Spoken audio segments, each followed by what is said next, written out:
was kind of your message to these guys, having to replace so many guys that probably have NFL careers now? But how do you go about replacing that production? I mean, that's the nature of college football. I mean, you only have guys for 3 or 4 years as is, so it's you hopefully you recruit well, and rather than replace, we use the term reload. And I mean, this unit will be different than last year's unit. It has every opportunity to be just as successful as last year's unit, but I mean, guys have to step up. Guys have new roles.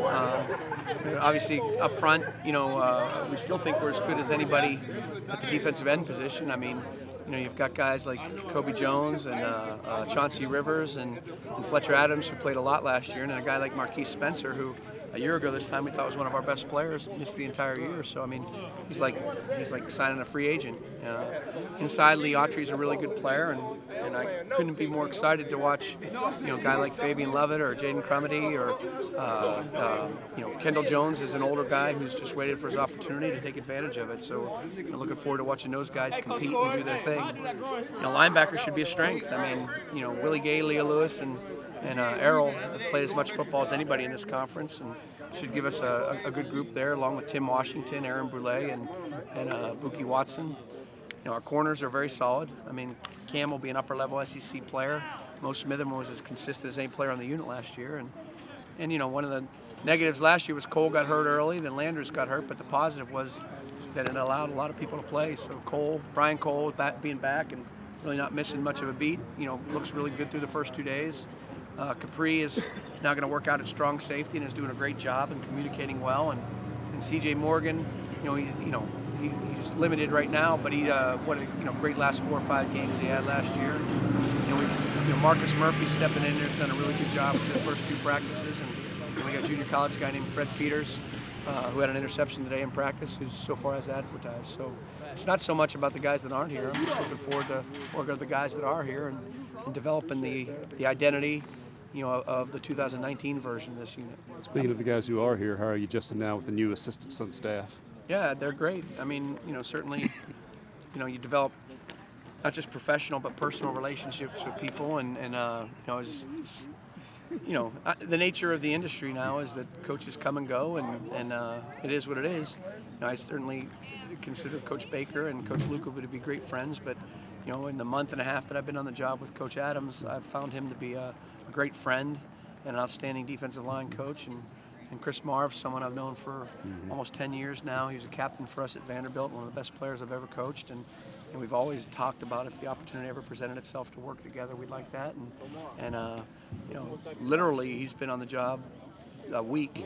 And for him to be able to do what he's done in a week's time and be caught up to speed with players' names and schemes and the recruiting aspect of things, I think you guys are going to find that he's a pretty special guy. Did he sweat that much when he was playing in college? Well, he's a hard worker. He's done a great job. He brings some energy and some passion, and I think the thing that always happens, our players are very resilient, and they've had a significant amount of change on the defensive side of the ball as far as coaches throughout most of these guys' careers. This year just doesn't happen to be at the defensive coordinator position, so I think they're just very resilient. And I always tell them, even though change creates anxiety, it also creates a fresh start. It creates a new opportunity, and I think a guy, for instance, like Kendall Jones is taking advantage of that.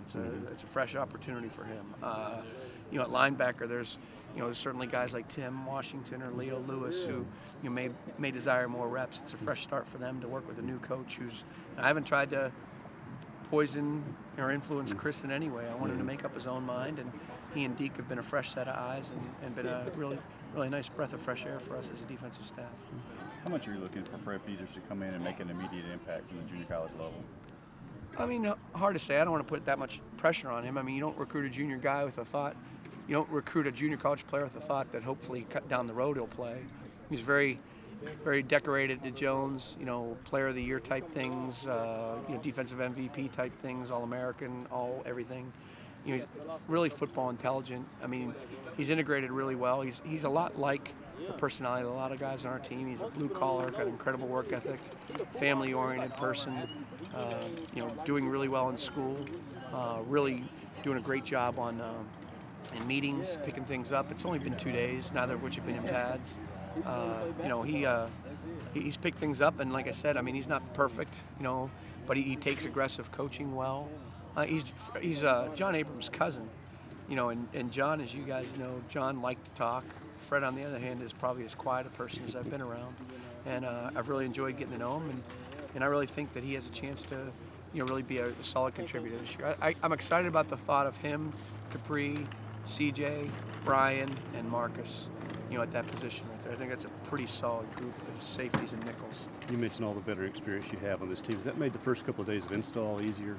Different than last year, certainly different. I mean, yeah, you know, I try to treat every first day like it's my first day on the job and a new job, and I encourage the players to do that. This team's not last year's team, but there is carryover. I mean, they are familiar with the terminology. They're familiar with how we're going to, you know, meet as a unit and then meet as a position. They're familiar with how we walk through, how we do this period or that period. So that's been refreshing. You know, Errol, you know, we're in year 2. Errol can kind of half finish my sentences, and Willie the same way. And I know CJ and Capri and Brian are the same way too. So I think there's a comfort level with regard to that. But it's a different team, and it's a different dynamic, and certainly, you know, I made sure that I said that at the end today. We had 2 good days, but let's not take anything for granted. Just because you put on that maroon and white doesn't mean, you know, instantly you become a Superman. It means you got to work hard. It means you got to uphold the standard that we've set. That was set long before I was here. You know, as far as high-level defense at Mississippi State.